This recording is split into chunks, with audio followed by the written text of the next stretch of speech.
please subscribe and don't forget to press the bell icon to get notified whenever we upload a new video.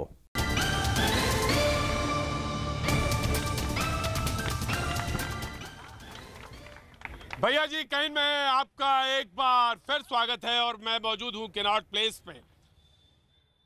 सबसे पहले सबको सलाम इस बात का शहीद दिवस आज खास तौर से तमाम सारे वो लोग जो भगत सिंह से जानते हो या ना जानते हो, लेकिन वो कहीं ना कहीं उन्होंने इस बात की नाम लिया, ये एक बहुत बड़ी बात है। तो आज सबसे पहले बात वहीं से शुरू करेंगे, लेकिन उसके बाद मुद्दे पर भी लौटेंगे। मुद्दा जो हमारा आज का है वो ये कि आम आदमी पार्टी के जो 20 विधायक डिस्क्वालीफाई हुए, उसके बावजूद उनको राहत मिली हाई कोर्ट से, तो उस पर आज मुद्दा, उस पर बातचीत करेंगे। लेकिन हमारे अपने मेहमानों की तरफ हम रुख करें उससे पहले तमाम वो लोग जो यहाँ पर मौजूद हैं उनकी तरफ हम बातचीत के सिलसिले को जोड़ेंगे, बातचीत करेंगे और जो वो बात अपनी रखना चाहते हैं उसकी तरफ रुख करेंगे। जी हाँ, कोई बात है आपको कहना चाहते हैं आप? कोई बात आपके, कोई मुद्दा? कोई मुद्दा नहीं, हम कुछ नहीं कहेंगे। ऐसे लोग भी होते हैं साहब, आजकल के ज़माने में बहुत सारे लोग होते हैं जो कुछ नहीं कहना चाहते, सिर्फ देखना चाहते हैं ना। आज बिहार दिवस है। हाँ। आज बिहार दिवस है तो हम अपने बिहार के मुख्यमंत्री को बधाई देते हैं, बिहार वासियों को बधाई देते हैं। हाँ। और साथ में ये कहना चाहते हैं कि बिहार में शिक्षा और स्वास्थ्य का जो सत्यानाश हुआ है, कृपया वहाँ पर ध्यान दिया जाए। बिहार में शिक्षा सत्यानाश है, स्वास्थ्य सत्यानाश है, कृपया उस पर ध्यान दिया जाए। जनता के लिए सबसे अहम जरूरी चीज क्या है? शिक्षा और स्वास्थ्य दोनों बिहार में चौपट है। दोनों चौपट है, बिल्कुल चौपट है। जम्मू से हम जम्मू कश्मीर से हैं, डिस्ट्रिक्ट सांबा से। तो अन्ना जी के हम आंदोलन में आज शामिल हुए थे। तो आज मैं यही आपके माध्यम से कहना चाहूँगा, सरकार से पूछना चाहूँगा कि जब ये इलेक्शन वोटिंग होनी थी उनसे पहले इनका नारा था भ्रष्टाचार मुक्त भारत। लेकिन मैं अपने जम्मू कश्मीर की बात करूं, आज वहां पे भ्रष्टाचार का स्तर इतना गिर चुका है कि आम इंसान जो है 70 सालों से परेशान था, वो आज भी परेशान है। एक अपनी गर्दोरी की नकल लेनी है रेवेन्यू डिपार्टमेंट में, पटवारी 2000 से नीचे पैसा नहीं लेता है, एप्लीकेशन नहीं पकड़ता, अगर पकड़ेगा तो मिसप्लेस कर देता है। अन्ना आंदोलन आज शुरू हुआ, ये भी एक खबर थी। लोगों ने कहा कि वो देखा था, बाबू आया रामलीला मैदान पर, वो 13 दिन लोगों को याद है। उसके बाद पॉलिटिकल पार्टी का जन्म हुआ है यहाँ पर दिल्ली में। लोगों ने कहा कि भ्रष्टाचार से निजात मिलेगी, भ्रष्टाचार से मुक्ति मिलेगी। उसका जीता जागता उदाहरण यहाँ पे सामने जम्मू से भाई बोल रहे थे कि लेकिन साहब मुझे तो नहीं लगता भ्रष्टाचार कम हुआ, बल्कि बढ़ गया या कम हुआ? बढ़ गया जी। जैसे आज शहीद दिन है, मैं अकोला से हूँ, एडवोकेट मोहम्मद इलियास शेखानी। जैसे आज शहीद दिन है, जैसे अपनी जितनी भी पार्टियाँ हैं ये शहीद दिन को एकजुट होकर क्यों नहीं मनाते हैं? ये जैसा कोई भी छोटा मुद्दा रहा, भ्रष्टाचार का रहा, ये रहा, आपस में खा लेते हैं पैसे, एक दूसरे के ऊपर आरोप प्रत्यारोप करते हैं। जैसे शहीद दिन है, अपने देश के ऊपर इतने जो लोगों ने बलिदान करके जो वाक्य बढ़े हैं, अपन जो दिन आया है उस पे पूरे एकजुट होकर क्यों नहीं करते हैं? उस पे गर्व क्यों नहीं होता? क्यों नहीं होता? सबसे पहले मैं भगत सिंह, राजगुरु और सुखदेव को शत शत नमन करता हूँ। आज 23 मार्च शहीदी दिवस है और आज विधायकों का जिस आंदोलन से ये भगत सिंह के नाम पे आगे आए थे, अन्ना के आंदोलन, भगत सिंह को आगे रख के इन्होंने आंदोलन शुरू किया था, लेकिन आज इनका रास्ता कहीं और चला गया है। मैं आज 23 मार्च को बोलता हूँ, कुछ तो अन्ना का ख्याल करो, कुछ उस भगत सिंह का ख्याल करो। आज तो लौट के आ जाओ अपनी जगह पे। जो हम आदमी, वो सपने पूरे नहीं हुए। नहीं, बिल्कुल नहीं। ये भटक गए अपने रास्ते से पूरी तरह से। बिल्कुल भगत सिंह को तो भुला चुके हैं ये। महात्मा गांधी का नाम पे लेके और भगत सिंह का नाम लेके ये आए थे और कहाँ चले गए हैं। और बीजेपी कांग्रेस का तो बात ही नहीं करना चाहता मैं। बीजेपी कांग्रेस से तो बात ही नहीं करना चाहता कि वो तो आप ऐसे हैं कि उनके बारे। अच्छा, मैं आता हूँ आपके पास, आता हूँ साहब, आता हूँ। तीनों शहीदों को, हमारे तीनों साथियों राष्ट्र की तरफ से सबको प्रणाम। और सर आपको भी प्रणाम, जो अपने स्वास्थ्य खराब होते हुए भी आप यहाँ पर डटे हुए मैदान में। और मैं 2-3 दिन से घर पे भी बैठ के देख रहा था, आपकी स्थिति बड़ी नाजुक थी। और मैं आपको भी सलाम करता हूँ जो आपने संभाला। हमारी नहीं थी नाजुक, उधर थी, वो बच गई। हमारी तो नाजुक नहीं, मेरे तो दवा ववा खा के किसी तरह से आप देसी नुस्खा करके सब ठीक ठाक होके खड़ा हो गया, लेकिन वहाँ बड़ी नाजुक थी, वो बच गए 20। सर वो भी आपके वजह से ही बचे होंगे ना सर? ना, मेरे से वजह से कैसे हो गया? मेरे पास इतनी ताकत थोड़ी ना है जी सर। हाँ साहब, इसलिए मैं कहता हूँ जो भी हमारे देशभक्त हैं, इनको सबको, जितने भी आजकल के राजनेता हैं, कैसे याद करते हैं दुख होता है इस बात का। वो संवेदनशील मुद्दा है जो हर बार यहाँ उठाते हो, लोगों की परेशानियों का। आज में दुख होता है, ये शहीद कहाँ चले गए, कहाँ छुप गए, कहाँ छुप गए। वाह, मैं आया, कुछ कहना चाह रहे? थोड़े मुस्कुराते रहिए आप, बहुत अच्छा मुस्कुराते थे। थोड़ी देर बाद में आता हूँ, मैं आता हूँ आपके पास आता हूँ। हाँ जी, हाँ अच्छा, शिवाजी वाले पे मैं आता हूँ। अच्छा, आपका परिचय साहब? You can say I am what and only Spider-Man of India. Spiderman, only Spiderman of India. या सर। तो अब आप क्या करेंगे, कुछ करते हैं? नहीं ऐसे ही घूमते हैं? नहीं, right now you can say as I am event organiser. अच्छा, इवेंट ऑर्गेनाइजर। या सर, बच्चों को एंटरटेन करता हूँ मैं। इंटरटेनमेंट करते हैं, बहुत अच्छा काम करते हैं आप। बच्चों को एंटरटेन करना कोई आसान काम नहीं है, बहुत बड़ा काम है एंटरटेन करना, और आप ये काम कर रहे हैं। आपने नाम बताया? स्पाइडरमैन विवेक राय। विवेक राय, स्पाइडरमैन विवेक राय, बहुत अच्छा, बहुत बहुत शुक्रिया स्पाइडरमैन विवेक राय। मुझे भी कुछ ऐसे हुनर दो चार समझा दो, जिससे कि मैं भी चढ़ा करूँ ऊपर जाके किसी तरह। शुक्रिया, बहुत बहुत शुक्रिया, बहुत बहुत शुक्रिया। मैं, हाँ जी बाबू।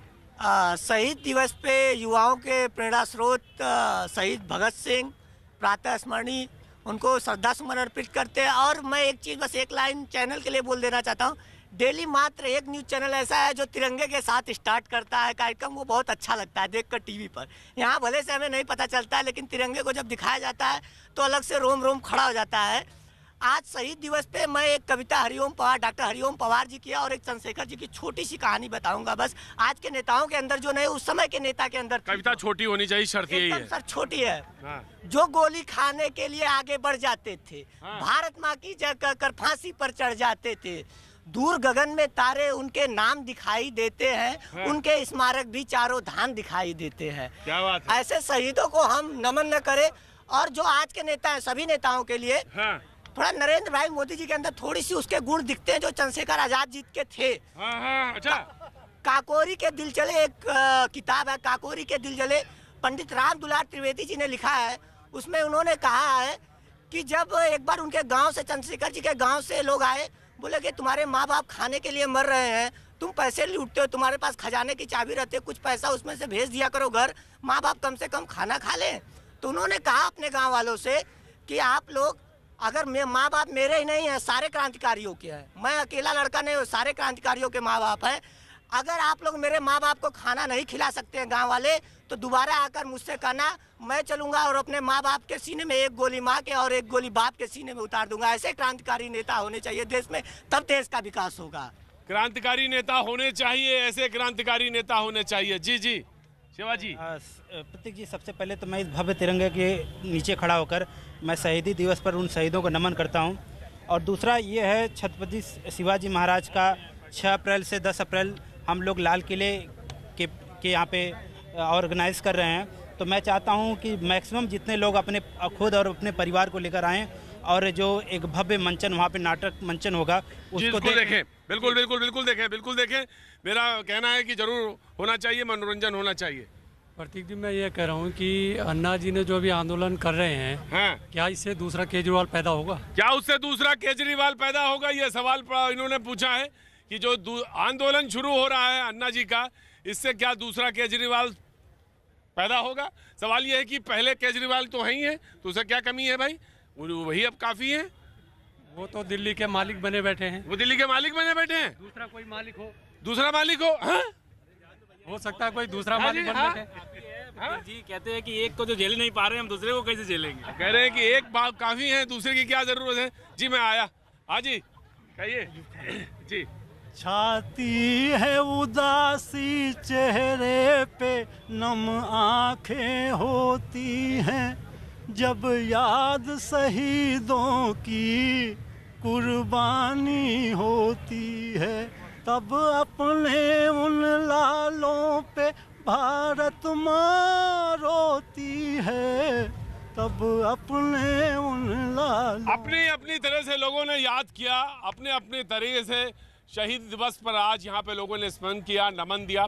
मैं मुद्दे की तरफ लौटना चाहूँगा क्योंकि बार बार बातचीत वहीं पे आ रही है। हम आपको तारुफ करा दें जो हमारे साथ यहाँ पे लोग मौजूद हैं।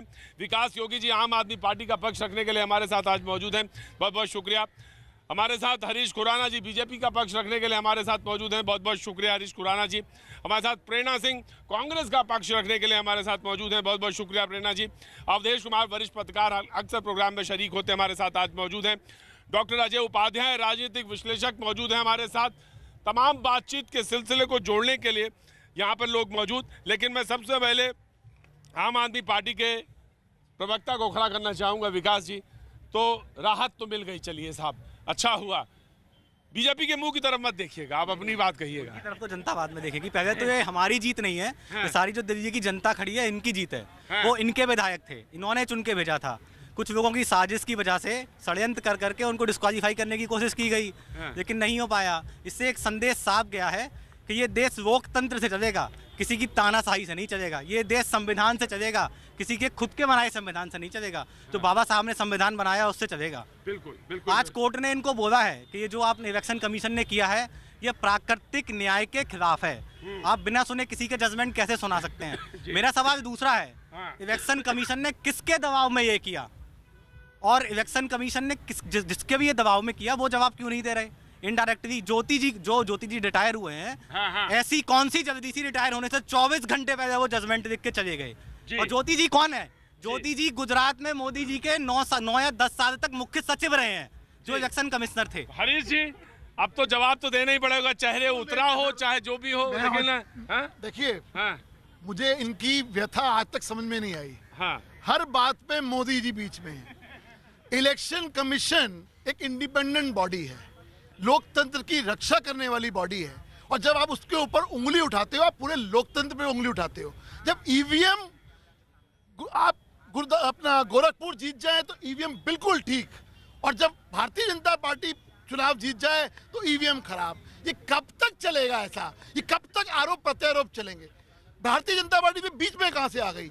आपका केस इलेक्शन कमीशन ने रिजेक्ट किया, इलेक्शन कमीशन से आप गए राष्ट्रपति के पास, राष्ट्रपति ने आपको वो करके आप हाई कोर्ट में गए, इसमें भारतीय जनता पार्टी बीच में कहां से आ गई? राष्ट्रपति एक संवैधानिक संस्था है, हेड ऑफ द कंट्री है। इलेक्शन कमीशन संवैधानिक संस्था है, इंडिपेंडेंट बॉडी है। हाई कोर्ट अपने आप में एक इंडिविजुअल वो है। इसमें भारतीय जनता पार्टी का दबाव और ये राजनीति कहां से आ गई, मुझे अब तक समझ में नहीं आई है। आप ये शक की राजनीति करते हैं? अब इनको पता होगा ना। मैं आपके बीच में बोला नहीं था, सुन लीजिए। हम हमेशा की तरह जैसे हम पहले भी कोर्टों का सम्मान करते थे, हम आज भी सम्मान कर रहे हैं। कोर्ट ने ये नहीं कहा कि आप ऑफिस ऑफ प्रॉफिट गलत है या सही है। कोर्ट ने ये कहा है कि इनको दोबारा सुना जाए, इतना बोला है। आप दोबारा सुनेंगे, अब वो इलेक्शन कमीशन गलत होगा सही होगा क्या होगा, ये फैसला तो इलेक्शन कमीशन करे या कोर्ट करे। इसमें भारतीय जनता पार्टी का फोबिया, मोदी फोबिया कहां से आया, मेरी समझ से परे है। जी बिल्कुल, मैं आप क्लैरिफाई करना दिखाना चाह रहा हूँ। ये बोल रहे थे कि विश्वास करें, इनके नेता खुद विश्वास नहीं करते। कोर्ट का जजमेंट आने से 5 मिनट पहले ये ट्वीट कर देते हैं। इतनी जल्दीबाजी किस बात की है भाई? इंतजार कर लीजिए, ट्वीट बाद में डिलीट करना पड़े। ये आज ही का है विजय गोयल जी का, ये आपके सांसद है ना? अरे सर, डिलीट कर दिया इसको उन्होंने डिसीजन आने से पहले। आप ये उनसे पूछिए कितने बजे किया। अरे नेता आपके नहीं है, मना कर दीजिए आपके नेता नहीं है। अरे आपके नेता नहीं है, आपके सांसद हैं, आपके सांसद हैं। आप बताइए, आप कोर्ट के समझ तो रहे हैं, तभी तो कह रहे हैं। डिलीट किया, अभी कहां से क्या ले आए, ये कब कितने बजे का है क्या है हमें नहीं मालूम ना। कितने में लिखा, टाइम लिखा इसमें? अच्छा, ये भी इनकी भी बात मान लेते हैं, जजमेंट के बाद का है। आपकी बात मानी जजमेंट के बाद का है, लेकिन लिखा क्या है ये पढ़ दीजिए। चैनल पे क्या लिखा हुआ आया था? इंडिया टीवी पे क्या लिखा हुआ आ रहा था? चैनलों के नाम बताओ, 2 चैनल में लिखा हुआ आ रहा है। वो इनके नेता है या नहीं है? ये इनके नेता है या नहीं है? विजय गोयल जी इनके नेता है या नहीं है? अब सवाल इस चीज का ये है कि हमने क्या बोला बीच में, आपके चैनल पे भी चला था कि डिस्क्वालीफाई हो गए। ये हुआ 2 मिनट के लिए आया, उसके बाद सडनली चेंज हुआ। अब उन्होंने क्या ट्वीट किया क्या नहीं किया, सवाल मुद्दा आज ये नहीं है। मुद्दा आज ये है कि आपके फेवर में फैसला है तो लोकतंत्र बिल्कुल सुरक्षित है, आपके अगेंस्ट आता लोकतंत्र खतरे में है। याद करिए जिस दिन तोमर, जिस दिन वो अरेस्ट हुए थे, इन्हीं के लोग, लोकतंत्र की हत्या, इमरजेंसी हो गई, हिंदुस्तान में इमरजेंसी लग गई, दिल्ली में इमरजेंसी। कुछ घंटे के बाद जब सब सच सामने आया तो मुंह छिपाते फिरे, तब कुछ नहीं हुआ। ठीक है, मैं छोटी बात ये कह रहे थे कि इलेक्शन कमीशन ने भेजा है कि सुनवाई करो। अरे साहब, हम भी तो यही बोल रहे थे शुरू से कि आपने सुना नहीं हमें, हम भी तो यही बोल रहे थे। तब आप बाहर निकल कर नहीं सब ठीक है, सब ठीक है। मैं आ रहा हूँ, अजय जी, अवधेश जी को भी नंबर है। जी जी जी। देखिए, ये तू मैं चलती रहेगी, चोर चोर मौसेरे भाई। इस देश में जो राजनीति है, इस देश में जो राजनीति है, सत्ता की राजनीति। आप शब्द वापस लेना चाहते हैं? नहीं, कोई क्या इसमें ऑब्जेक्शन? संस्थाओं के बात की बात है, क्या ऑब्जेक्शन है? हरीश हरीश जी ये बताएं, ये चुनाव आयोग आज उसी चीज को कोर्ट ने कहा कि नहीं कि इनको विड्रॉ करो, इनको सुनो, और इनकी बात है ये आज बात करते हैं ना। आप छत्तीसगढ़ में मैं ये कह सकता हूँ, शब्द वापस ले लीजिए भाई। आप छत्तीसगढ़ में चोर सुन लीजिए, छत्तीसगढ़ में 2013 से 8 विधायक, ये मुहावरा है, मुहावरा है 8, ये मुहावरा है भाई, मुहावरा में चलता है, आप सुन लीजिए। 2008 से लेकर के 2013 तक और 13 से अभी तक 6 विधायक वहाँ संसदीय सचिव हैं, सेम कंडीशन में हैं। आप हरियाणा में इसी तरह की कंडीशन थी। नरोत्तम मिश्रा जी अभी मंत्री हैं, 2008 में जो चुनाव जीते थे 2013 बीत गए, अभी डिसीजन है कि डिस्क्वालीफाई हो गए। चुनाव आयोग यही है और इसी चुनाव आयोग की बातें कर रहे हैं। लेकिन दिक्कत क्या है, ये भी बड़े ईमानदार बनते थे, इनके लगता था कि ये देश में इनसे बड़ी ईमानदारी तो किसी ने सीखी नहीं। आज एक खुशी की बात है कि भगत सिंह, शहीद भगत सिंह का जन्म, उनका शहीदी दिवस है, और उस शहीदी दिवस पे एक उस नौजवान ने जिसने देश के लिए अपनी कुर्बानियां दी, जिसने देश को अपनी जान की बाजी लगा कर क्या स्वतंत्रता मिली, उनका नाम इन लोगों ने नहीं छोड़ा, उनको भी इन लोगों ने अपने से जोड़ा जब चुनाव की बात थी। छोटा सा क्लैरिफिकेशन देना चाहता हूं, जल्दी मुझे जाना है। ये ऑब्जेक्शन जो उठा रहे हैं हर बात को लेके कि यहाँ हो गया वहाँ हो गया, दिल्ली देश का पहला राज्य है जहाँ पे पार्लियामेंट्री सेक्रेटरी मिनिस्टर के हैं, जहाँ की ये बातें कर रहे हैं वो मुख्यमंत्री के हैं। यही फर्क है, यही ऑब्जेक्शन है।